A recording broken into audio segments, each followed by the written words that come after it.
기도합니다. 참 좋으신 하나님 감사합니다. 이 수요일 저녁 주의 전에 나와 찬양으로 말씀으로 주의 은혜를 사모하게 하시고 찬양하게 하심을 감사합니다.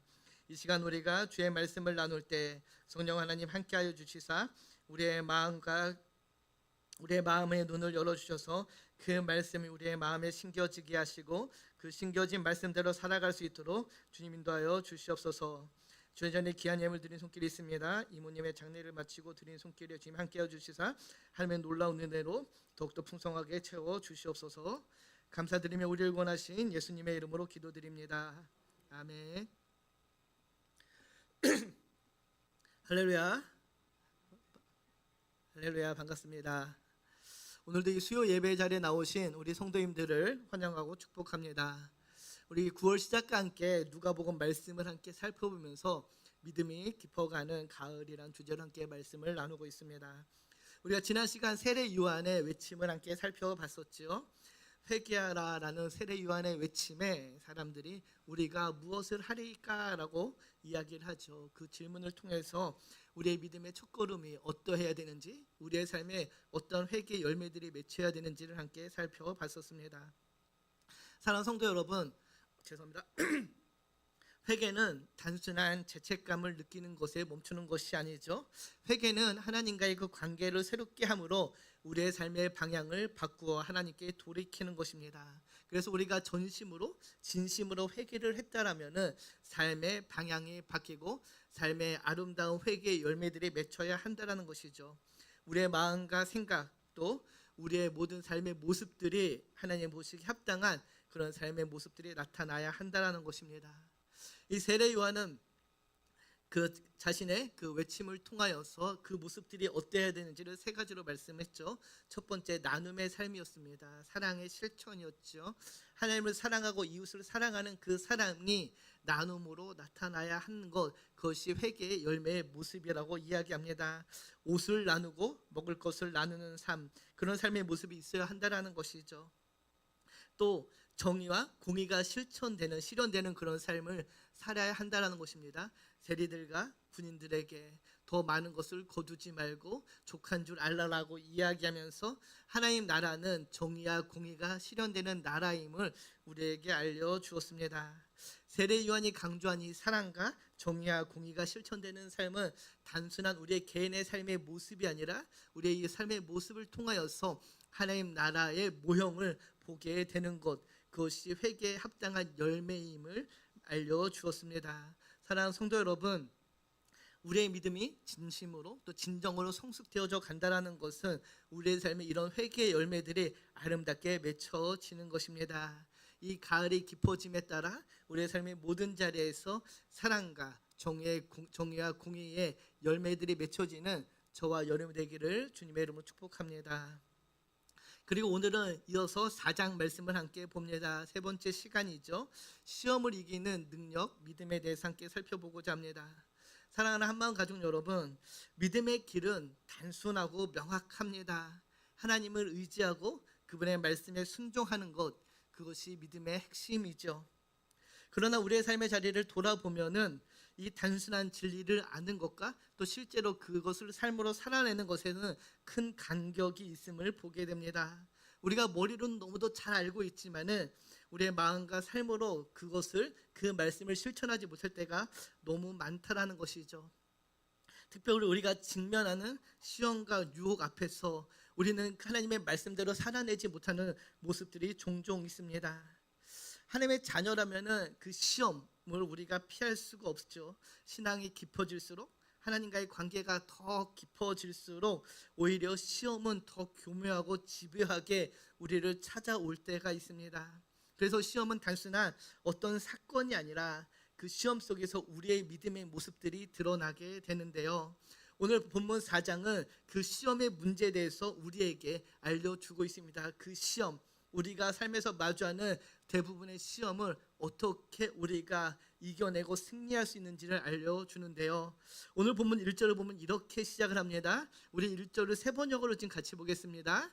예수께서 성령으로 가득하여 요단강에서 돌아오셨다. 그리고 그는 성령에 이끌려 광야로 가셔서 오늘 본문은 우리가 너무도 잘 알고 있는 예수님이 광야에서 시험을 받는 장면이죠. 그런데 그 전에 우리가 지금 먼저 살펴볼 것이 있는데 1절을 보면은 예수님께서 성령의 충만함으로 요단에서 돌아오셔서 다시 성령의 이끌림을 받아 광야로 가셨다라고 이야기합니다. 우리가 흔히 생각하기를 우리가 성령의 인도함을 받는 삶은 순탄한 삶을 생각합니다. 그 삶은 고난과 역경이 없어야 된다라고 이야기하죠. 성령의 충만함으로 성령님께서 우리의 삶을 인도하시기에 그 삶에는 고난이 없고 순적하고 순탄해야 된다라고 생각합니다. 또 그것이 마땅한 삶의 모습일 수 있습니다. 그런데 오늘 본문은 우리에게 무엇을 알려주나요? 주님께서 성령의 충만함으로 성령에 이끌려 광야로 가셨다라고 이야기했죠. 광야로 가셨는데 그 광야에서 사단의 시험을 받게 됩니다. 사랑하는 성도 여러분, 그 광야에서 주님께서는 40일의 금식을 하면서 주님의 공생애를 준비하게 되는데요. 성령이 주님을 인도한 그곳이 바로 광야였다는 것에 우리가 주목해야 됩니다. 왜? 우리의 삶에도 성령님께서 우리를 인도하시는데 그곳이 광야일 수도 있고 시험이 있는 삶일 수도 있다라는 것이죠. 우리는 대부분 고난이 찾아오면, 광야 같은 어려움이 찾아오면은 왜 이런 시험이 나에게 있지라고 생각을 하지만은, 내가 성령님에 따라 살아가는데 왜 이런 고난이 나에게 찾아오지라고 불평과 불만을 쏟아낼 수도 있지만, 당황스럽고 혼란할 수도 있지만은, 그러나 그것이 지극히 정상적인 모습이라고 오늘 본문은 우리에게 알려주고 있습니다. 성령님의 인도하심에 따라 여러분이 살아가는 그 삶의 자리에서 광야 같은 현실을 마주하게 된다면요, 광야의 혹독함이 여러분을 찾아온다면, 사랑하는 성도 여러분, 그 광야가 축복이요 은혜의 장소가 될 것이라는 그 믿음으로 그 광야를 지나가시기를 주님의 이름으로 축복합니다. 왜? 하나님께서 출애굽한 이스라엘 백성도 광야로 인도하셨기 때문이죠. 하나님은 왜 출애굽한 이스라엘 백성을 광야로 인도하셨습니까? 그곳에서 이스라엘 백성이 하나님을 온전히 신뢰하며 하나님의 백성으로 거듭나기 원하셔서 하나님은 이스라엘 백성을 광야로 인도하셨습니다. 성령 하나님께서 때로는 저와 여러분의 삶도 광야로 인도하실 때가 있습니다. 그리고 그곳에서 우리로 하여금 하나님의 자녀로서 하나님의 아름다운 백성으로서 거듭나게 하신다라는 것이죠. 그래서 그 광야가 은혜의 자리요 축복의 자리임을 여러분 믿으시기 바랍니다. 신명기 8장 2절을 보면 그래서 이렇게 우리에게 알려주죠. 우리 같이 읽겠습니다. 내 하나님 여호와께서 내게 광야길을 걷게 하신 것을 기억하라. 이는 너를 낮추시며 너를 시험하사 내 마음이 어떠한지 그 명령을 지키지 않는지를 알려 하심이라. 이스라엘 백성들이 출애굽하고 하나님의 백성으로 만들어 가시기 위해서 광야의 길을 택하셨다라고 분명히 알려주고 있습니다.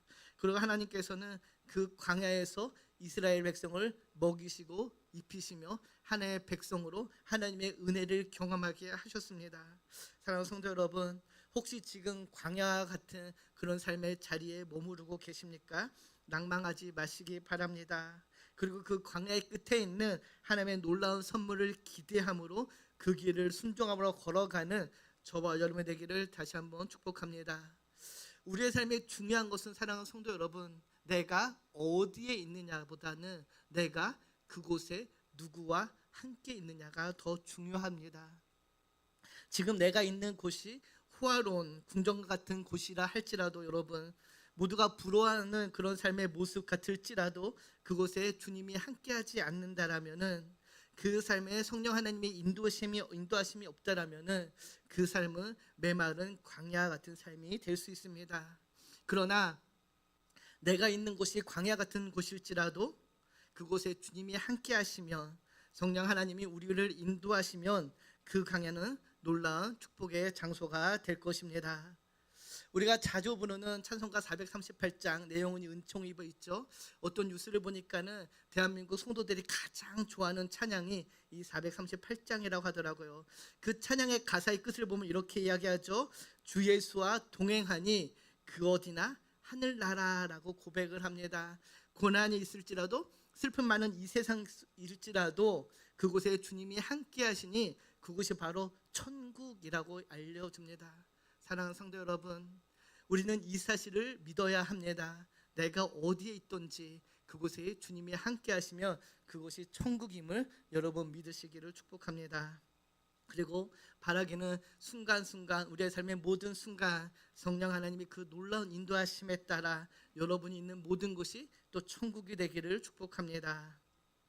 이렇게 성령의 인도하심에 따라 광야로 가신 주님은 마귀의 그 40일 시간이 다 끝나는 그 시점에 마귀의 시험을 받게 됩니다. 어떤 시험을 받으셨나요? 4장 3절을 보면은 우리에게 이렇게 알려주죠. 마귀가 이르되 내가 만일 하나님의 아들이거든 이 돌들에게 명하여 떡이 되게 하라.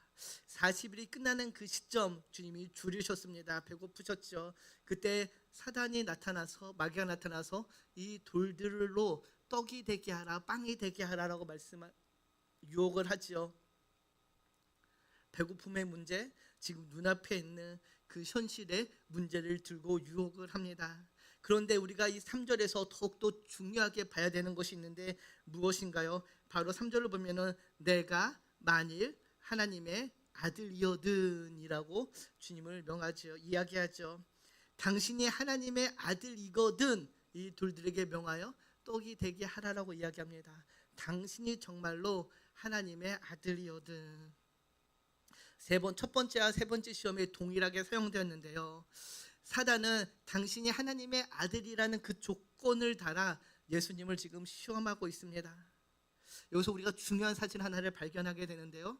사랑하는 성도 여러분, 사단이 우리의 인생에 찾아와 우리를 시험할 때 제일 먼저 시험하는 그 시험이 무엇이냐? 바로 저와 여러분의 정체성을 흔든다라는 것이죠. 그 정체성을 공격한다라는 것입니다. 내가 만일 하나님의 아들이라는 그 사실을 흔드는 것이죠. 사랑하는 성도 여러분, 우리 인생에서 가장 놓쳐서는 안 되는 그 중요한 진리를 사단이 공격한다라는 것입니다. 내가 정말 하나님의 아들이거든, 내가 정말 하나님의 딸이거든, 왜 내 인생에 그런 문제가 생기지라는 그 의심을 마음속에 심는다라는 것이죠. 우리가 하나님의 자녀라는 그 굳건한 정체성을 갖고 있으면은 우리는 절대 사단의 공격에 흔들리지 않습니다. 그러나 사단은 미묘하게 그 정체성을 흔들어서 하나님의 자녀라는 사실을 의심하게 하지요. 그래서 우리가 이 정체성이 확립되지 못하면은 사단의 유혹에 빠질 수 있음을 알게 계속해서 우리의 정체성을 공격하는 것입니다. 이 정체성을 어떻게 공격을 하나요? 4장 3절을 다시 보면 이렇게 이야기하죠. 마귀가 예수께 말했습니다. 당신이 하나님의 아들이라면 이 돌들에게 빵이 되라고 말해 보시오. 이 돌을 빵으로 바꿔서 너의 배고픔의 문제를 해결하라는 것입니다. 지금 당장 그 배고픔을 이 돌들로 빵을 만들어 해결하라는 것이죠. 무엇을 알려주나요? 사단의 공격은 현실을 보게 한다라는 것입니다. 우리의 현실의 문제를 보게 한다라는 것이죠. 그리고 그 현실의 문제가 더 크게 보이게 한다라는 것입니다. 그것이 가장 시급한 문제처럼 느끼게 한다라는 것이죠. 내가 정말 하나님의 아들이라면은, 당신이 정말 하나님의 딸이라면은 왜 내 인생한테 이런 어려움이 있냐? 왜 가시밭길, 돌밭길, 광야길 같은 길을 걷고 있냐라는 것이죠. 네가 하나님의 아들인데 왜 내 삶은 항상 그렇게 고통과 고난이 가득하냐라고 지금 묻고 있는 것입니다. 그러면서 우리의 정체성을 흔들고 있는 것이죠. 사랑하는 성도 여러분, 이런 공격이 너무 익숙하지 않으신가요? 이런 사단의 공격은 오늘 저와 여러분에게 시시때때로 들어오는 우리의 마음의 소리요, 마음의 생각입니다. 조그만 어려움이 찾아와도, 조그만 문제가 앞에 우리가 놓이게 될 때 우리는 의심하게 되죠. 하나님, 내가 정말 하나님의 아들인데 왜 이런 문제를 내가 겪어야 합니까? 왜 이런 고난을 내가 겪어야 하지요? 그런 마음과 생각이 우리의 마음에 종종 들 때가 있습니다. 우리는 분명 하나님의 아들이라는 그 놀라운 축복을 받았음에도 불구하고 실상 현실은 암담하고 막막하고 어디 한 군데 기댈 데가 없을 때 우리는 나의 삶을 부정하게 되죠. 나의 정체성을 부정하게 됩니다. 그리고 하나님이 안 계신 것처럼 느껴지고 주님의 품을 떠날 때가 있는데요. 이것이 사단의 가장 큰 공격이라는 것이죠. 그런 의심을 키워서 우리의 정체성을 흔들고 우리로 하여금 이 믿음의 길을 탈락하게 하는 그것이 사단의 주된 공격의 이유가 됩니다. 이런 사단의 공격에 그럼 우리는 어떻게 해야 되나요? 주님은 어떻게 하셨나요? 4절을 보면 이렇게 이야기하시죠. 우리 같이 보겠습니다. 예수께서 대답하시되 아멘. 기록된 바 사람이 떡으로만 살 것이 아니라 하였느니라. 사랑하는 성도 여러분, 우리는 하나님의 자녀라는 사실을 여러분 믿으신다라면은 우리는 또 하나 믿어야 되는 것이 있는데 바로 우리는 하나님의 은혜로 살아가는 주의 자녀라는 것입니다. 떡으로만 살아가는 세상 사람들과 달리 우리는 주의 은혜로 살아가는 주의 자녀라는 것이죠. 신명기 8장 3절을 보면 우리에게 이렇게 알려줍니다. 우리 같이 읽겠습니다. 너를 낮추시며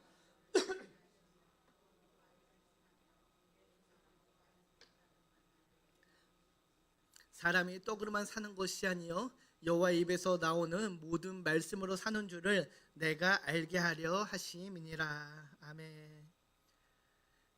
사람이 떡으로만 사는 것이 아니라 여호와의 입에서 나오는 모든 말씀, 하나님의 은혜로 사는 줄을 알게 하기 위해서 너희를 광야로 인도하셨다라는 것이죠.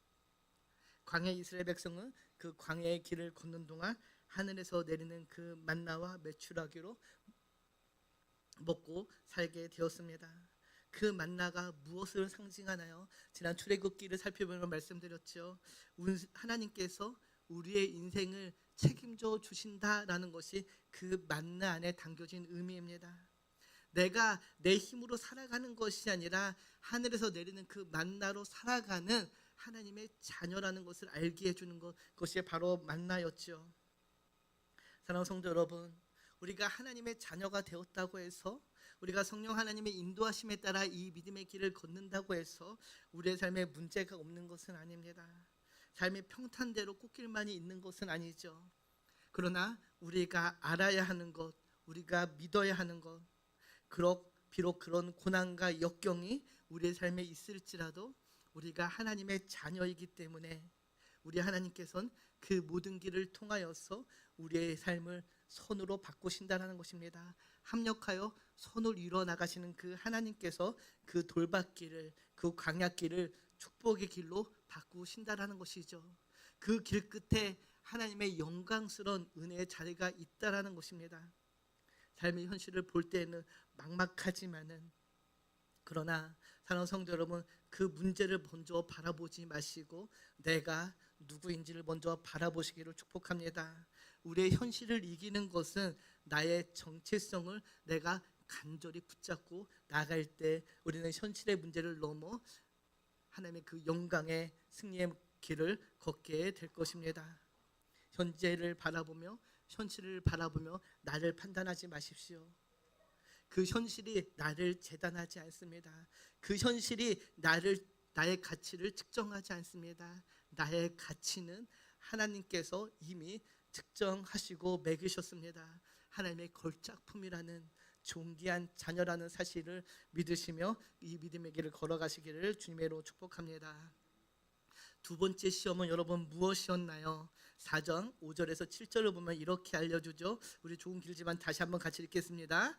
마귀가 또 예수를 이끌고 올라가서 순식간에 천하 만국을 보이며 이르되 이 모든 권위와 그 영광을 내가 내게 주리라. 이것은 내게 넘겨준 것이므로 내가 원하는 자에게 주노라. 그러므로 내가 만일 내게 절하면 다 내 것이 되리라. 아멘.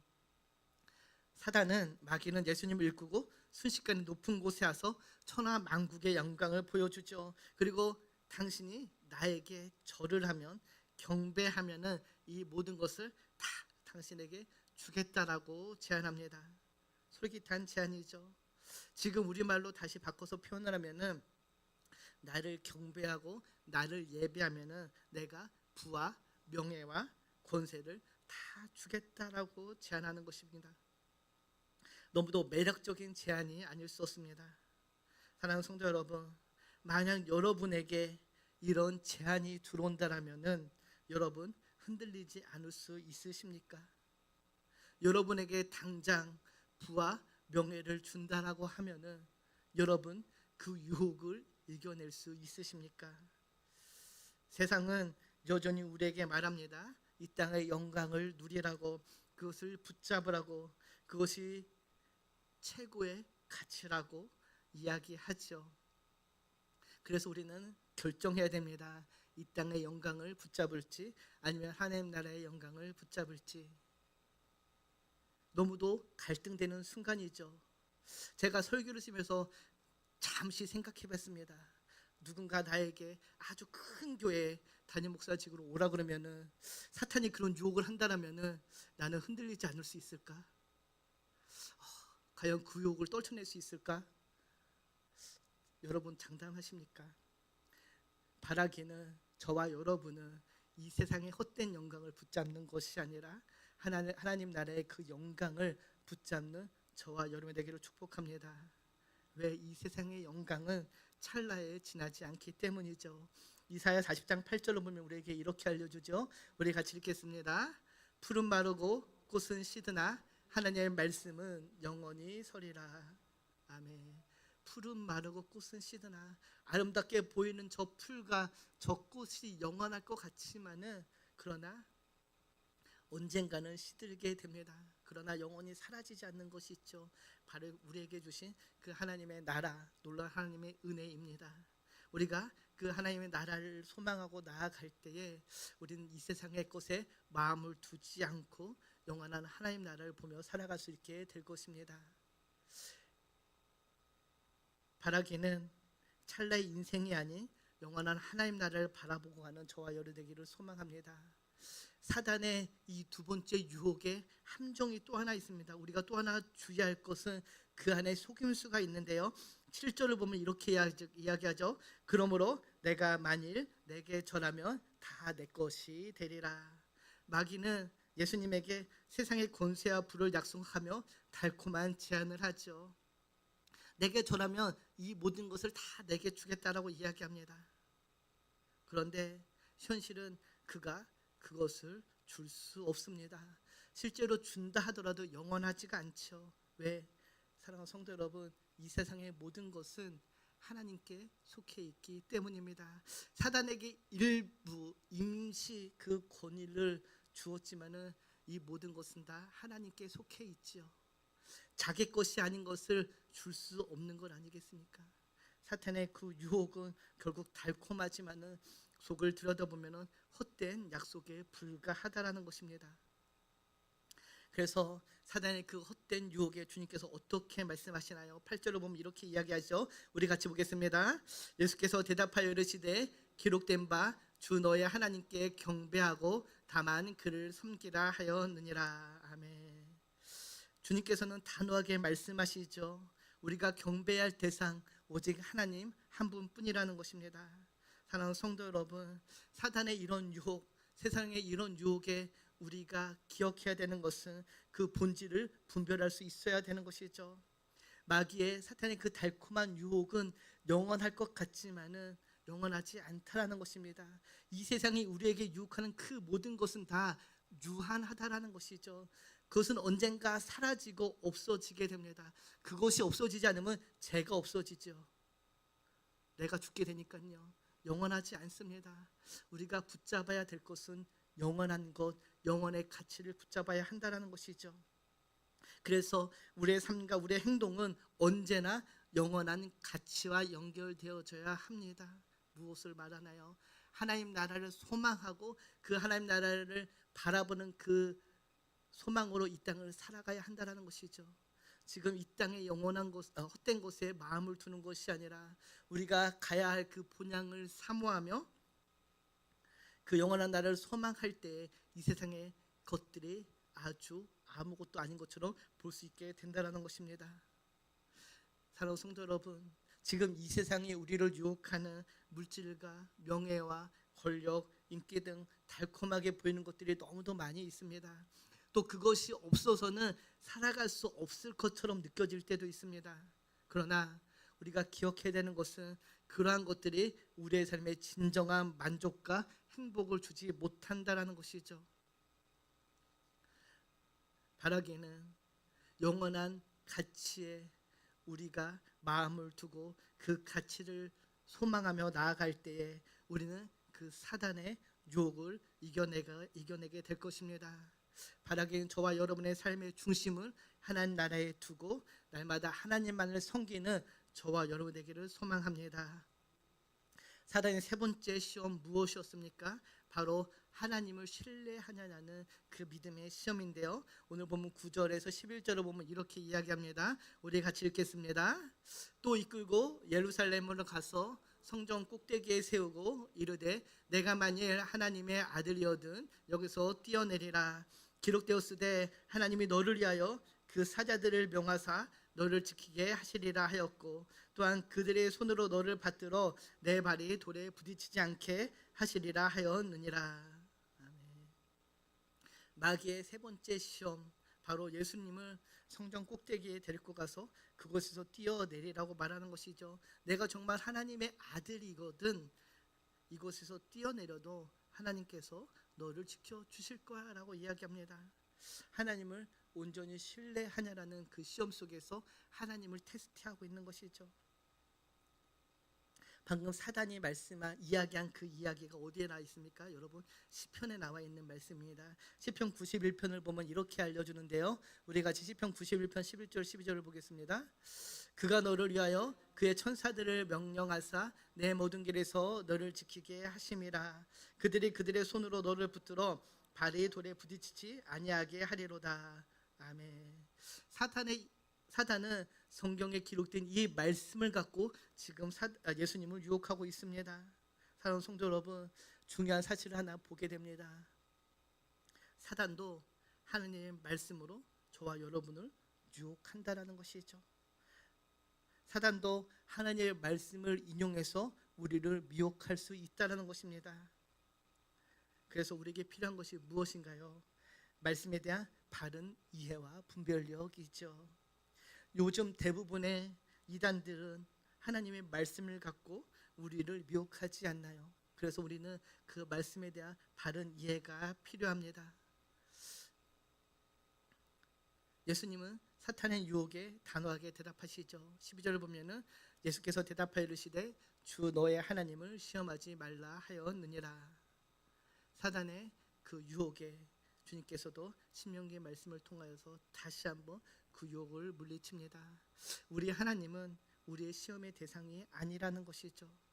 하나님께서 나를 돌보는지 돌보지 않는지, 하나님이 나를 사랑하시는지는 증명받아야 되는 사실이 아니라는 것입니다. 하나님은 우리를 사랑하시며 우리를 지키시고 보호하신다는 사실은 진리라는 것이죠. 그를 시험해 볼 필요가 없다는 것입니다. 사랑하는 성도 여러분, 하나님의 약속은 우리의 권리가 아니라 하나님의 은혜입니다.